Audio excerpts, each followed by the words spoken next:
We made the decision that we would spend money on strengthening relationships by traveling to origin and really having proper, real direct trade, and we have.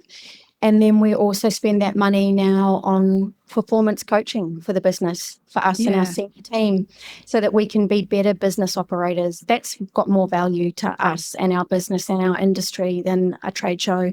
I think we probably miss out on a few good parties, but that's okay. If you're starting or growing your business in these volatile times in coffee and you need a little extra support, our scope of business advisory services may be just what you need. Join one of our hugely successful mastermind groups for support in a group setting, or send us an email to discuss our one-on-one consulting and business advisory services, where we'll work with you one-on-one to solve specific problems in your coffee business. All our services come with a 100% money-back guarantee, so send us an email at support@mapperforward.org and let us know how we can help you today.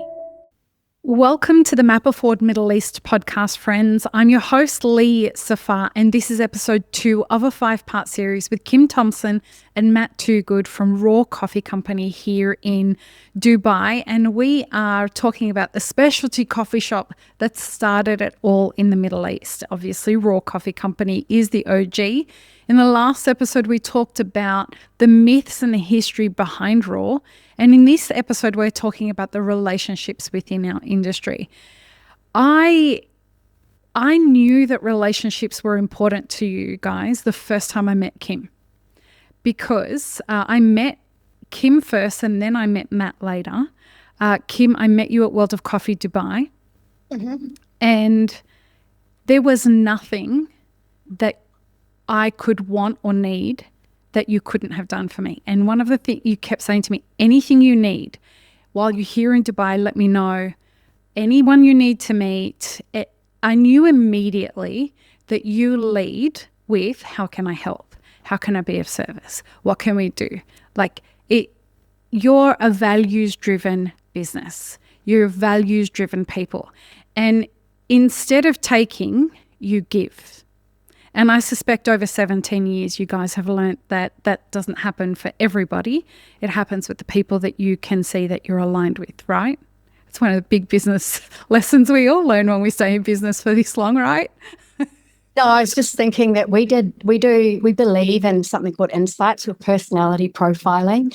And Matt's the CEO of the company and I'm the managing director, because we both couldn't be have the big seat, and he's much better leader than much better, stronger leader than I am. But we have such different personalities that I remember when I did my profile, I was so disappointed because it was so people focused. And, you should have a balance between people and productivity. And Matt's this, high achieving red, and I'm this little old green down here. And I remember thinking that it was just it was weak, but actually the people part of the business is really important, and the relationships we have are really important. And I think, you look back, we were in a meeting just before we started this, where someone reminded us that it's 3 years since COVID finished. And, we use COVID as a measurement now, like pre-COVID and, post-COVID and during COVID. And I think I couldn't believe it was 3 years already. But if we didn't have the relationships that we had, I think COVID would have been much tougher on us than it was, because we had continuity of supply with all of our coffee. And we were able to talk to, our landlord and people, because we had really good relationships. So, yeah, it's important. Yeah. Lee, you're one of the few people in the coffee industry that has been around in this coffee industry for as long as we have. The relationships that you formed 15 years ago were completely different to the coffee industry today. Like the first time that we went to London was the World of Coffee London. And, we... When was that? 11. And we went to Penny University, and we're with James and Tim at Penny University. Now, if you don't know who James and Tim are, then that's too bad. It doesn't matter. They're very important people to us in our industry. But I had my very first Ink Willem and Joey and, we watched Michael win his championship. right? All these people that started specialty coffee is what we got exposed to initially when we started in the business. And we came back and realized that we had to change everything about what we were doing. Yeah. I did a roasting course with Tim Wendell. I spent 2 days with Tim teaching me how to roast. And I did sensory courses. Yeah. With Tim Varney. Pre-apps, Cropster, But yeah, we definitely, we came back and we changed everything. So those relationships that we formed, my coach, shout out to Mate at 42 Coffee in Hungary. Mate was my coach because he was living down here. He went on and I was able to give back to him by helping him build his roastery in Hungary. So, those relationships, they were a luxury. They weren't, we were really lucky to start those. I don't think that you can step into the industry now and get those relationships. In the early days, with everyone that owned a Cropster, so Stelios, who we buy our roasters from, we went up and we did a coffee roasting, like coffee tool roasting weekend with Joey up in Vienna. There was only 15 of us who had. It was amazing. It was incredible. And we did all help each other, not so much from a green sourcing, but from a knowledge sharing. But what was interesting is back then we used not the trade shows; it was the competitions that we went to, and we formed those relationships. But those relationships are stronger because we're no longer all doing those trade shows. We're no longer doing those competitions. Yes, there was a time when I think competitions was an opportunity to share knowledge. And then I think for many years we've known that doesn't add any value to our business or our knowledge anymore. So I think the trade shows and the competitions, sorry everyone. If you want to lose your best baristas, some competitions. Well, I want to harp on that for a second, because as you guys know that our industry is going through a very challenging moment at the moment. And you guys know that I've been very public about the fact that Mapper Forward won't be going to any trade shows this year. We haven't in any way, our business has not suffered at all from not going to trade shows. And I know you guys haven't been to World of Coffee Dubai these last few years. You haven't been to any trade shows anywhere. Has it, and your business from our conversations hasn't suffered? You've been focusing on your business. It's super simple, Lee. It costs our business at least, this is excluding our time, but this is just cash that we have to pay, $100,000 US to do one trade show. To do it well. Yeah. I mean, right? I want people to understand that number. $100,000. The only ones that really can afford that are not the people who are custodians of coffee. There's no way you can be a custodian of coffee. And by that, I mean somebody who is a producer or a roaster or a cafe owner or a barista or anything like that. You cannot be a part of the main coffee supply chain. You're a part of the shadow coffee supply chain that can afford to go to those trade shows and have these booths. Because if you're going to do it, you have to do it well. We made the decision that we would spend money on strengthening relationships by traveling to Origin and really having proper, real direct trade, and we have. And then we also spend that money now on performance coaching for the business, for us and our senior team, so that we can be better business operators. That's got more value to us and our business and our industry than a trade show. You know, I think we probably miss out on a few good parties, but that's okay. We're getting older. We should say that though. Like, it's not that they're not fun. Like, it's great to see everyone. It's great to check out of your life for a minute and just have a good old catch up with everyone, and they're great social events. Yeah. But we're not in like 2015 anymore where, you know, everything seems pretty stable and everything seems quite fine. 2025 is a very different era for the coffee industry than 2015 was, or than 2005 was. Well, I think my idea of what sustainability means is completely different now than it maybe was 10 years ago as well. That's a great because point. I think, for in a saturated market, with all of the challenges that we have, the same as every other coffee business has, you have to have a sustainable business. You're an employer. You're buying products. There needs to be some viability of your business to be properly sustainable. And I think we decided to put our heads down and really concentrate on being better business operators and concentrating on that. Look, it's scary as an industry how bad we are as business people. Word.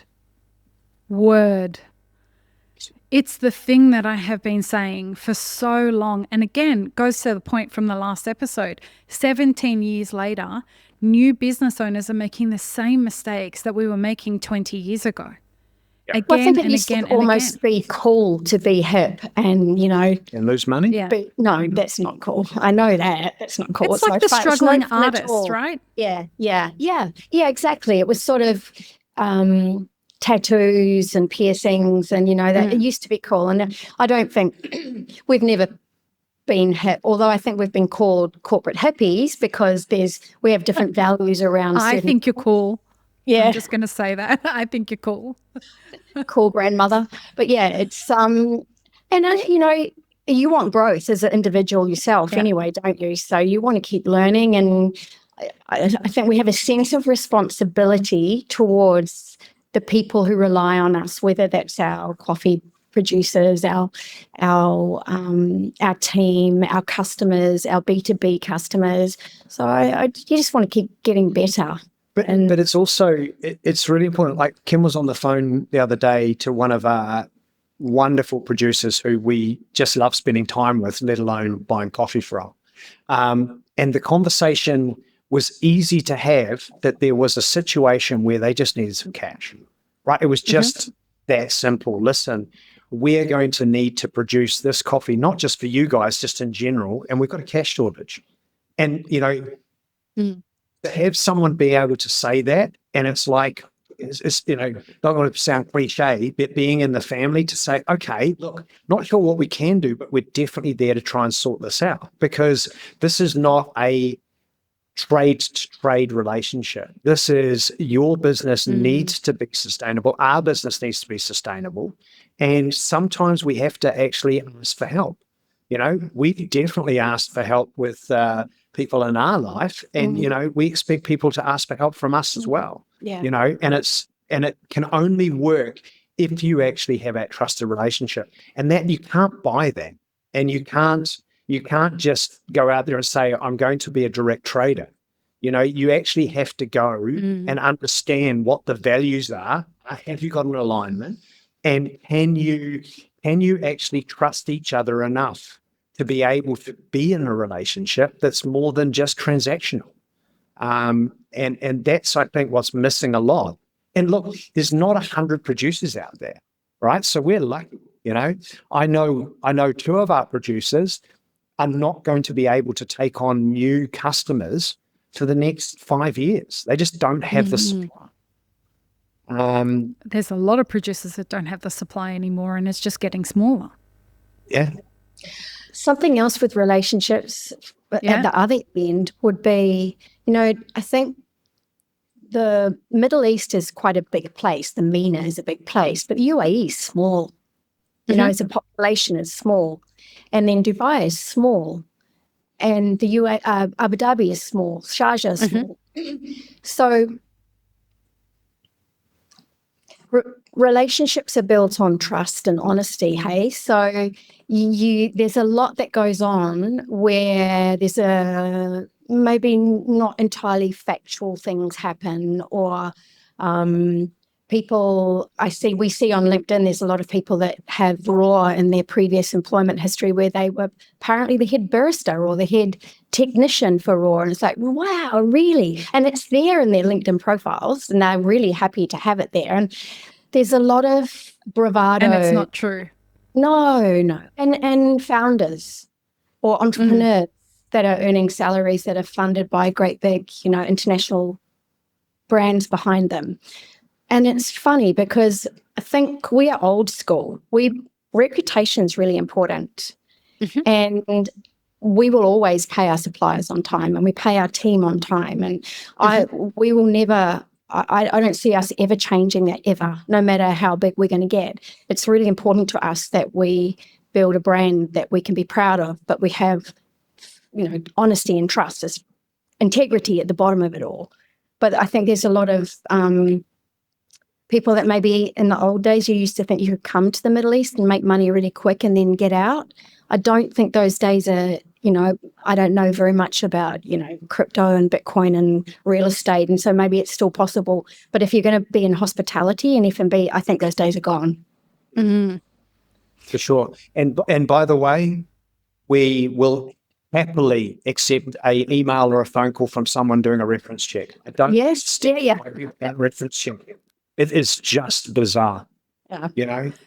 Someone says that they were the head of R&D for Raw Coffee Company.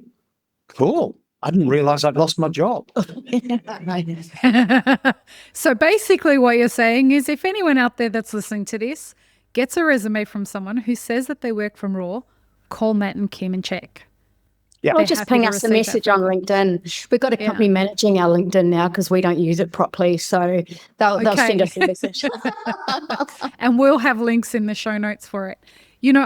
As we talk about relationships and wrap up this episode, there is one thing, a story you told me once, Kim, that really warmed my heart when you were telling me about it. And that was the relationship that you have with, and I hope you don't mind me bringing this up, but the relationship that you had with some of the other OG founders in the region, you were telling me about the founder of Sulalat. Yes. Yeah. Wow. And Sarah. Yeah. And Sarah. Yes. Really lovely. The beautiful stories of how those big, massive companies just like Raw, how they started their journey. Yeah. And I think you've done an interview for Series 1. Yeah. So, with the folks with James and Shireen from Bunny. Good people. And actually, we're really close with another roaster down here that people probably don't even know about called Orbis. We're really close with Justin because we play in different segments of the market. We started at the same time. He's got really good values as well. If they sometimes, they might run out of their green decaf beans and things like that. And I think his ops manager or his MD is called Kim as well. So there's a little group of us that know each other quite well, that we don't compete directly and we see each other socially and we get on really well. Yeah. And Sulalat, for anyone that doesn't know, is in Saudi Arabia. The reason I bring this up is because I want to ask you guys this question. What does it mean to have these relationships that stand the test of time, where you get to witness other people growing these things, falling down and getting back up? I know in my own life that, people who I met throughout my journey who would tell me that I'm a business owner. I'm like, bro, you've been doing this for 5 seconds. You can't call yourself, I know you own a business, but you haven't been tested with the fire yet. And as they did get tested through the fire, my respect for them grew and our friendship grew because I knew that they were going to weather those storms, and the relationships just get supercharged that way as you've witnessed each other's journey. What do those relationships mean for you guys? Sometimes at some point you're just going to need to pick up the phone and ring someone and just say, yeah. Where you can actually just be you and they're not going to get someone who's going to judge you. If you don't have those people in this industry that you can do that, who can actually tell you the truth, say, look, you're crazy, you're doing this wrong, you've got the wrong perspective on this. We have that because we're business partners. So we have a huge, we created it. So we are lucky, but we created it. But, we have people within the industry who we can literally call up and say, with no judgment, ask them questions. about what we're doing or, the way that we're feeling. And that is a big, big, big thing. If you're if they are with the CIA. Yeah. Shout out to James. Shout out to James from Bunny. He's not from the CIA. It's a joke. It's a joke. It's a joke, folks. But James will be listening to this, and so we'll share him from Bunny. And I think we that just thought it's a joke. Something that's real and true is that you're going to make mistakes at various, whether that's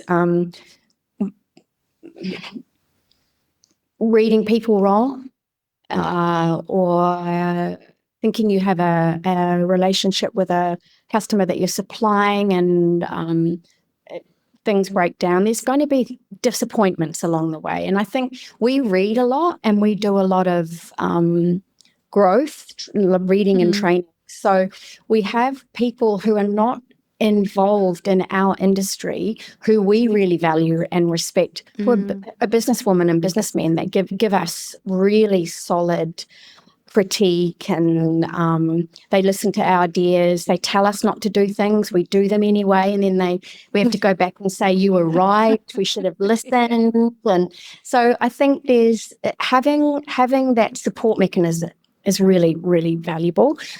I'm not sure that we actually use the people that are in coffee for that,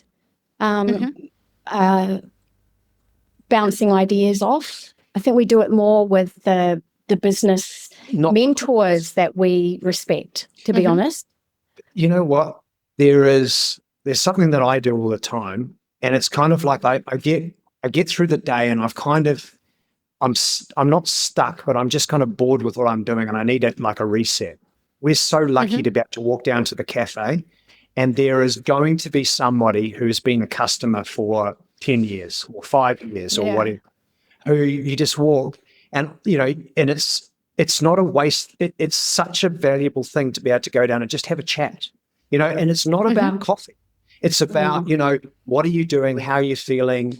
How's it going? And it's not just a how are you conversation. I've just finished a conversation with a long-term customer. I'm not going to talk about what we talked about, but, for them to be able to trust the information they're sharing shows you that we actually have a community, and it's a real community, which means that, Dubai gets redeveloped again and we move location or do something else, that community will come with us and follow us, because it's not about the building, it's not about the paint job, it's about the values that we have and the way that they can be in a space where they, are getting everything they need. And that's going back to this whole Arabic sort of culture, heritage. Majlis. It's very authentic. Majlis, where you'd meet, you'd have your coffee, you'd chat, and then you discuss business or you discuss politics or whatever it was going on. That's real. We get the benefit of that having the cafe, because we go down and we mingle and chat to our customers that, we've got their numbers in our phones, and they'll tell us when they hear about things. They share things on WhatsApp groups with us, which is very cool, because we don't always know what's going on in the tech world or the financial world or the real estate world. And there's things growing and changing all the time. But it's not just we get to hear about it. But it's not just us; it's our team. Yeah, it's so much fun. Yeah. First thing in the morning, when all the regular customers come in, and the team are all huddled around, and they're all, we should probably monitor how much coffee that they're just. No, I wouldn't do that. Yeah, it's quality control. Yeah. Well, that leads us to what our next episode is going to be about, which is the reality of the Dubai cafe scene. With things changing so much in our city, it's important for people to understand that this is not a city that, the scene gets established and then it stays like that for 20 years. Let's say like a city like Melbourne or a city like Sydney or, Auckland or whatever it is. A lot of those places, once the coffee culture is established, it just kind of grows and evolves. Here it completely changes. So join us for the next episode, folks. Peace, love, and peanut butter. Have an amazing rest of your day. This episode is part of a 5-part series produced by Mapper Forward. Check the full playlist and guest details in the show notes, as well as how you can support our work in the coffee industry. Become a premium YouTube subscriber, explore our Patreon and any brands we've partnered with to bring you this podcast. Please don't forget to like, share, and subscribe. It really does help us grow our audience.